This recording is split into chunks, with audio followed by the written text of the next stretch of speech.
हमारे एक बहुत पुराने सदस्य और हमारे संस्था के साथ आरंभिक दिनों में बहुत मजबूती से खड़े रहे मैथिली और हिंदी के साहित्यकार, कई सारी सामाजिक संस्थाओं से जुड़े रहे।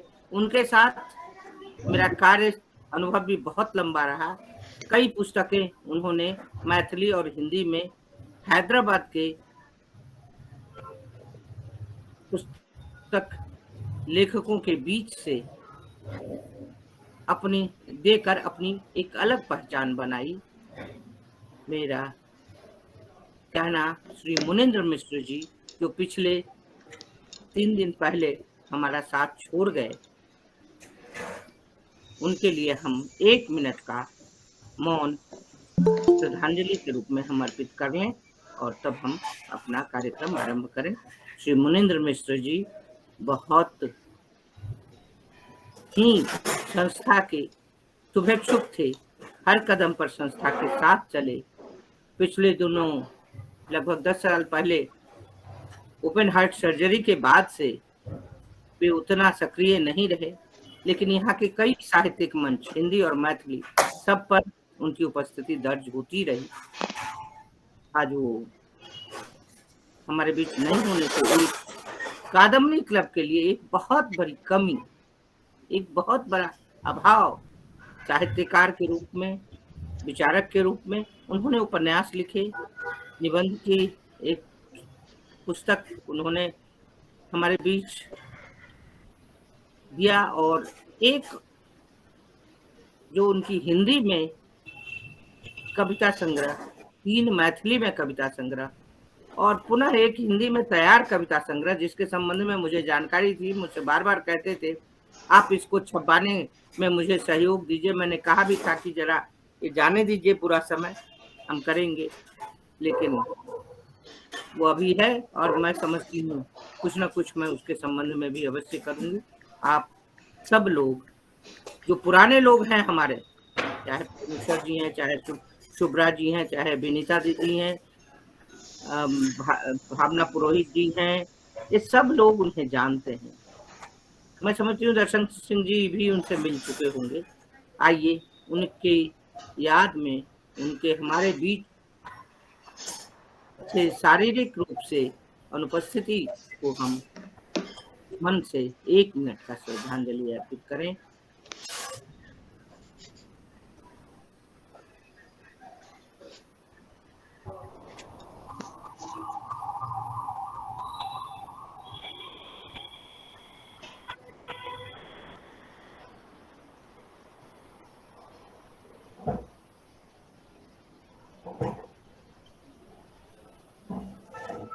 ओम शांति शांति शांति।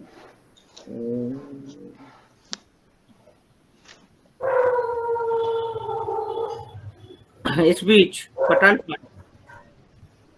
चलपति जयश्री जी,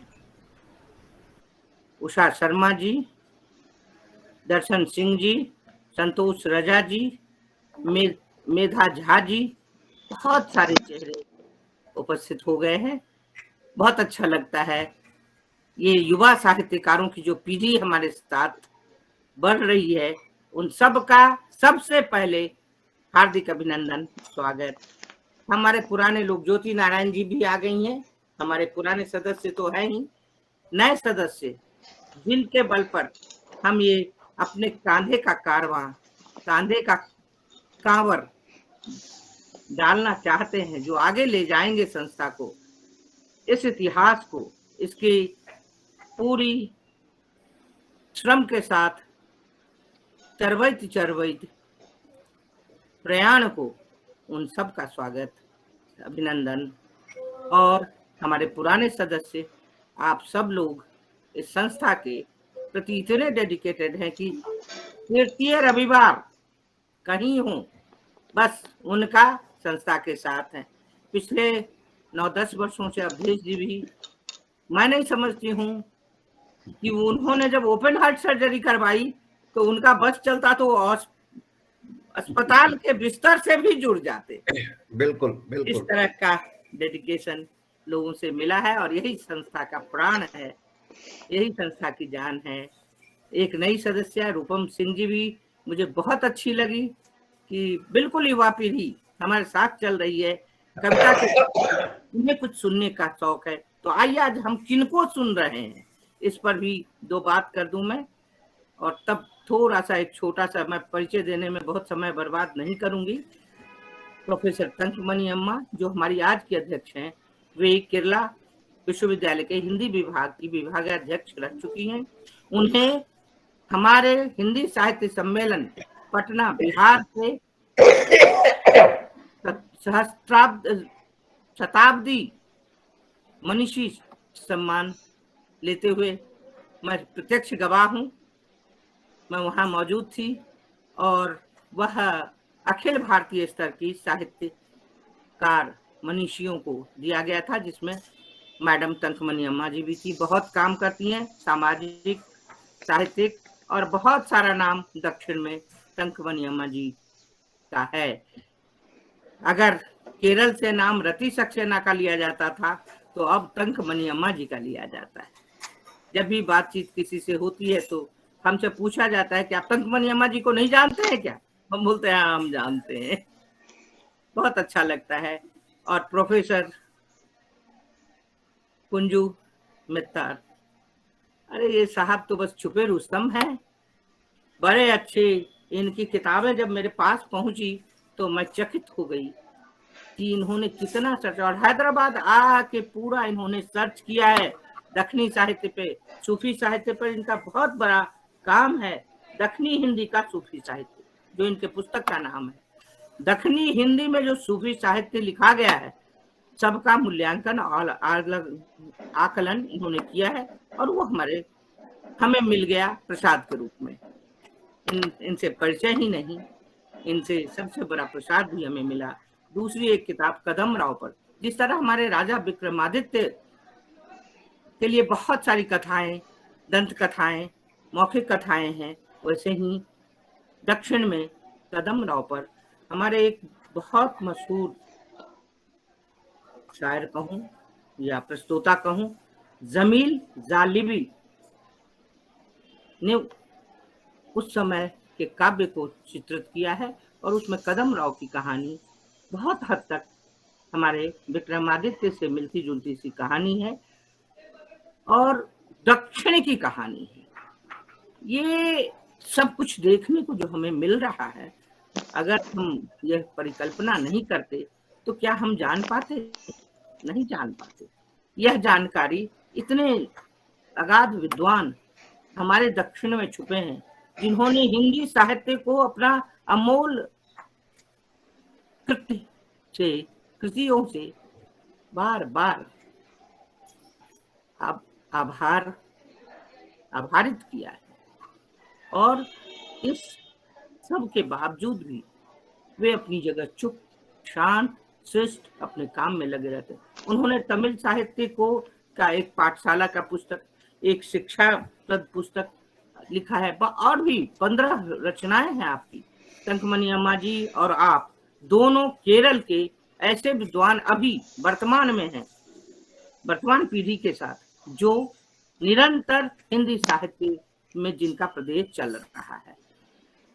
अभी अभी पिछले दिनों तंकमणि अम्मा जी ने पटल पे डाले थे कि प्रोफेसर चंद्रशेखर नायर नहीं रहे, जो बहुत बड़े विद्वान थे और हिंदी में बहुत काम जिनका है। वह विश्वनाथन जी हैं, कार्तिकेयन जी हैं, प्रसन्ना जी हैं, मैं कितने नाम आपको गिनाऊं केरल के साहित्यकारों का। अब बाकी नाम तो उन लोगों से सुनिएगा जिन्होंने हिंदी साहित्य को अपने खास प्रदेश की प्रदेश से बहुत ही समृद्ध किया है। ऐसे समृद्ध करने वाले लोगों को ठीक से जानते भी नहीं, पहचानना तो दूर की बात है, उनकी कृति से हम परिचित नहीं होते। कम से कम हमारा क्लब ये माध्यम बन रहा है कि इस तरह से हम उनकी कृतियों से परिचित हों, हम उनके संबंध में जाने और संपूर्ण देश में हिंदी की वास्तविक स्थिति को पाएं। यह काम कादम्बनी क्लब हाथ में लिया है।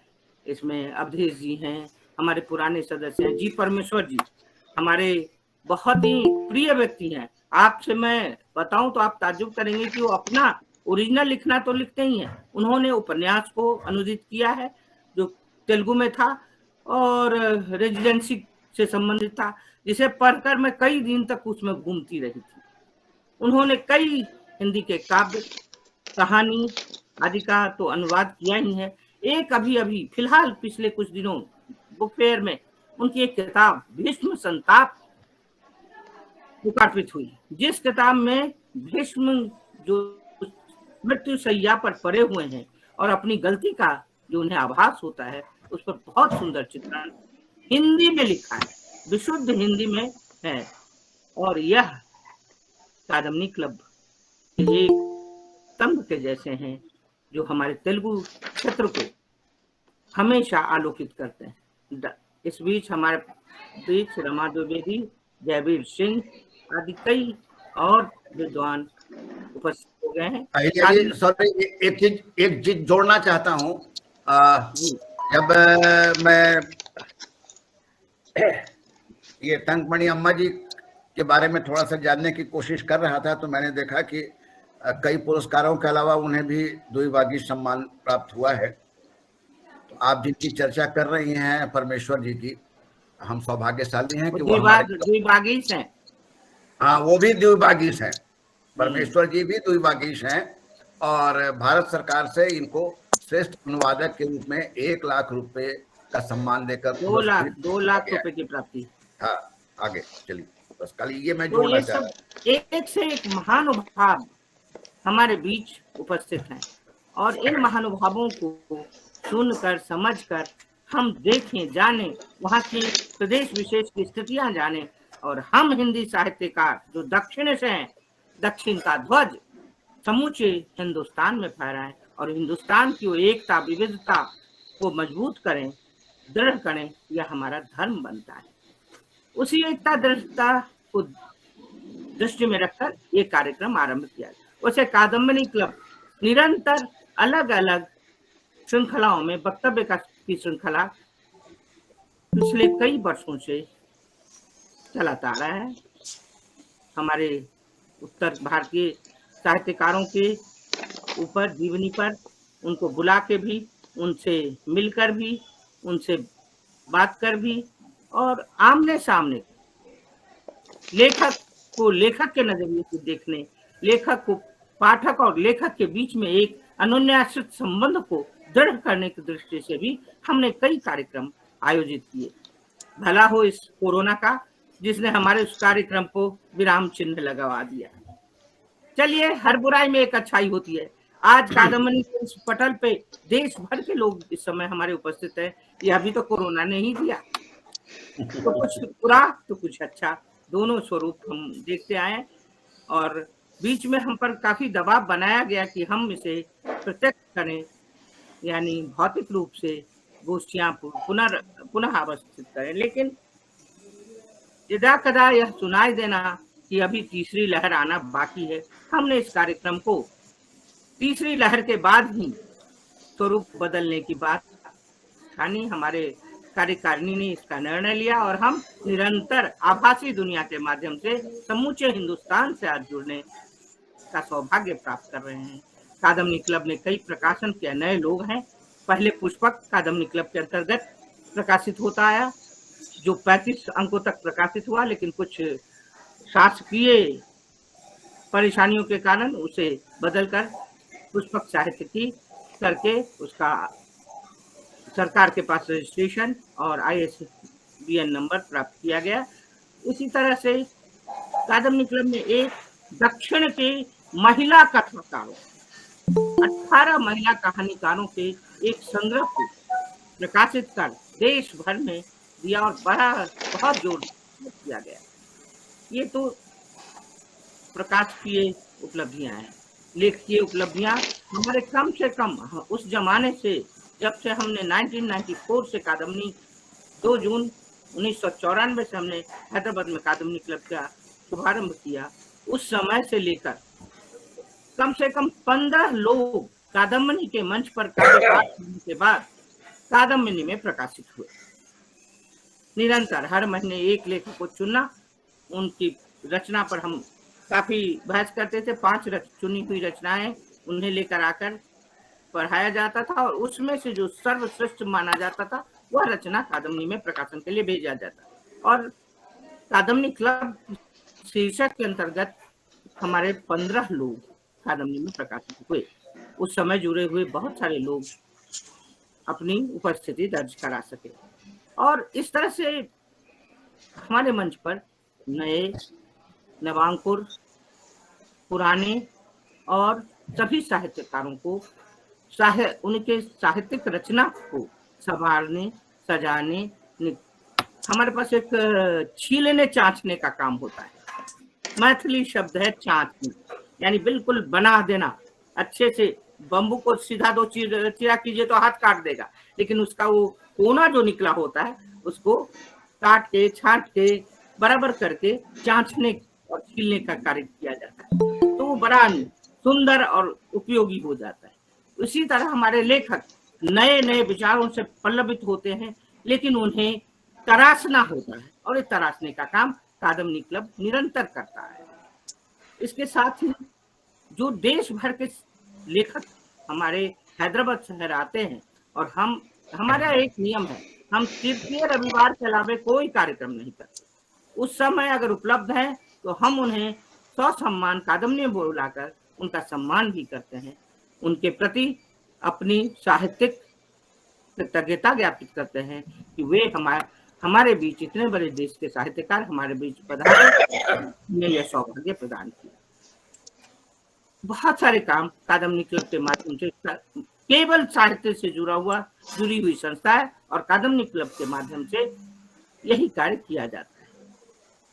यह कार्य आज देश भर में जब कादम्बनी बंद होकर 2 वर्ष पूरे होने जा रहे हैं, अप्रैल 2020 में कादम्बनी का प्रकाशन बंद कर दिया गया और 382 देश से लेकर विदेश तक चलने वाले कादम्बनी क्लब में अधिकतर बंद हो गए हैं, इक्के दुक्के अपनी उपस्थिति दर्ज करा रहे हैं। लेकिन हमारे हैदराबाद का कादम्बनी क्लब अपना एक स्वतंत्र अस्तित्व बना चुका है और इस स्वतंत्र अस्तित्व को बनाने के लिए हैदराबाद के सभी साहित्यकार अपनी जिम्मेदारी पूर्ण सतर्कता से निभाते हैं। आइए आप सबके साथ हमारे आज के अध्यक्ष डॉक्टर शंखमुनि अम्मा जी, डॉक्टर कुंज मुखर्जी का हम सादर स्वागत करें। हमने थोड़ा सा समय ज्यादा लिया क्योंकि कुछ ऐसी चीजें हैं, बड़े सारे नए सदस्य दिखे, उन्हें मालूम होना चाहिए कि कादम्बनी केवल कविता पाठ ही नहीं करता, कादम्बनी केवल मंच इसलिए नहीं देता कि कविता पाठ कीजिए और चले जाइए। कादम्बनी के साथ विकास की यात्राएं, इसके 25वें वर्ष रजत जयंती पर हमने एक बृहद संस्मारिका का प्रकाशन, 200 पृष्ठों की संस्मारिका का प्रकाशन भी किया। हमारे क्लब में एक से एक हीरा है। हमारे तेलुगु स्थानीय लोग भी हमें सहयोग करते हैं, हमारे देश भर से रहने वाले साहित्यकार भी हमसे जुड़े हैं और वरिष्ठतम साहित्यकार की श्रेणी भी है। हमारे उत्साही एक युवा साहित्यकार जो हमारे इस आभासी दुनिया के सूत्रधार हैं, प्रवीण प्रणव जी, आज उपस्थित नहीं है, वे अभी गांव में हैं, कुछ अपने निजी व्यस्तताओं में। श्रीमती मीना मुथा जी, जो मेरी दाहिना हाथ अगर कहूं तो गलत नहीं होगा, वे अपनी निजी कठिनाइयों में इस तरह लुप्त डूबी हुई हैं कि वे चाह कर भी अपनी उपस्थिति दर्ज नहीं करा रही हैं, लेकिन मैंने उनसे कहा है आपकी उपस्थिति हमेशा हम दर्ज करेंगे, आप हमेशा हमारे साथ हैं। सब दिन एक जगह नहीं होता, आप उभरेंगी और पुनः आएंगी, उस दिन तक हम आपको साथ मानकर चलते हैं। तो आइए पुनः सबका अभिनंदन। सर कुंज मितार जी, मैडम शंखमुनि अम्मा जी, आप लोगों के पधारने से कादम्बनी आज एक नई खूबसूरती का दर्शन करेगा। इस शब्दों के साथ आपका अभिनंदन, वंदन और सादर स्वागत। अब बस हम अपनी जिम्मेदारी पूरा कर चुके, हमारे अतिथियों का परिचय, हमारे आगतों के संबंध में, हमारी कादम्बनी क्लब के संबंध में अब अवधेश जी के हाथों में ये सूत्र मैं सौंपती हूँ। अब 1 घंटा ये जैसा चाहे आगे बढ़े। आज के कार्यक्रम, आज का विषय है मलयाली भाषा, यानी केरल प्रदेश के निवासी और केरल की भाषा मलयाली साहित्यकारों का हिंदी साहित्य में योगदान। अलग अलग विषयों पर हमारे दोनों वक्ता और अध्यक्ष अपनी बात रखेंगे।